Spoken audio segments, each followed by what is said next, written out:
The real reasons why Hassan Joho, the Mombasa governor, traveled to the United States are as follows. 1. To assert his authority as governor of Mombasa and to add an international image to his status as a leader in the Muslim world in Kenya. 2. To demonstrate that he is not involved in drug business. After his name was published in newspaper headlines that the United States government is seeking his extradition, the best proof that this claim is false was to travel to the United States to test if he would be arrested. 3. Joho is a Kenyan passport holder.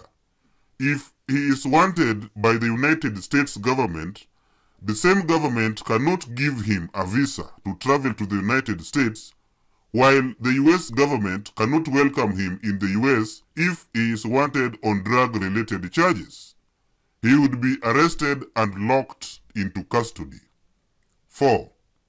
The Jubilee government has accused Joho of being engaged in drug business.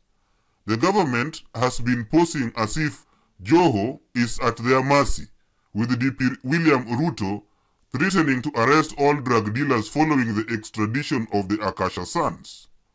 By traveling to the United States, Joho is proving to Kenyans that the government is malicious in linking him with drugs and suggesting that he is wanted for drug-related charges in the United States. 5.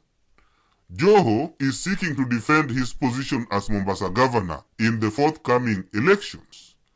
His political rivals and enemies alike have been exploiting the drug connection to paint him as a corrupt and dangerous drug dealer who cannot be trusted with high office. Some of Joho's critics even challenged the government to arrest and extradite him to the United States to face trial. By traveling to the United States, Joho is silencing his critics for good so that when he comes back, he can concentrate on his election campaigns without distractions. 6. Although Joho has stated that he is a Muslim, suspicion has been rife that he could form the new axis of extreme Islamic fundamentalism in Kenya, especially around Mombasa. A week before he traveled to the United States, Joho went out of his way to outline his Islamic beliefs and to divorce them from radical Islamic fundamentalism practiced by militants in the Middle East. In fact, the Israeli and American governments have been uneasy with Joho's sudden rise and influence in coast and northeastern provinces which are largely Islamic. Joho traveled to the United States to calm international fears about possible connection to radical militants preaching Islamic fundamentalism. 7. The Jubilee government has been poisoning the minds of Joho's supporters who were made to believe that they were supporting a drug baron. Although Joho has denied links with drugs, the perception that he is wanted in the United States persisted. This situation was harming Joho politically.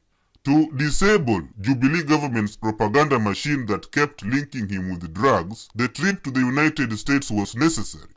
8. The US government is the party that identified big drug dealers in Mombasa. It is US agents who masterminded sting operations that nabbed the Akasha sons. If Joho has any drug links, then he must have been busted by the Americans. Under the circumstances, he could not have traveled to the United States because he could have been arrested. For Joho, the trip to the US gives him a clean bill of health on the question of drug dealing. This will be a big blow to Joho's rivals and political enemies alike because the trip will silence them forever once he returns from the United States. 9. The official reason why Joho is in the United States is because he is attending a seminar on Islamic extremism.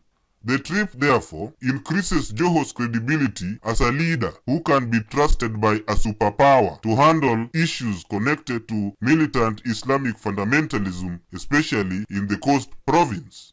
This is a positive development on Joho's political profile. 10.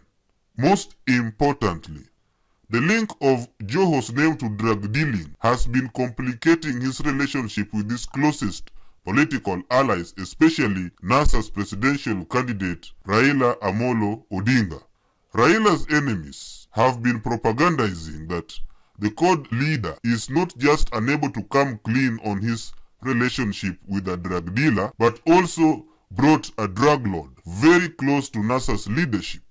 In view of the fact that Raila Odinga is largely seen as the next president of the Republic of Kenya, and given the huge role Joho is playing in the current campaigns to get NASA to power, it was important that the drug connection to Joho's name is disconnected once and for all. The best way of doing so was to get Joho to a country where his enemies have alleged he is wanted for drug-related offenses. Since the Akasha sons are already there, it is unlikely that Joho would return if he is wanted by the US government on any drug-related offenses. In summary, Joho's trip to the United States will dismiss claims that the Mombasa governor is a drug dealer. It will silence his political rivals and enemies who have been accusing him of drug peddling, disarm the Jubilee government of propaganda to the effect that he is a drug dealer, while at the same time assuring his supporters that he is clean and ready for a second term as Mombasa governor. The trip will underline Joho's image as a moderate Muslim opposed to Islamic extremism, while it will help in consolidating Joho's image as a leader who can be trusted both locally and internationally. Most importantly, the trip will improve Joho's relationship with his key political allies, especially Raila Amolo Odinga, Kalonzo Musyoka, Moses Wetangula, Johnston Muthama, Isaac Ruto, and Musalia Mudavadi. Thank you.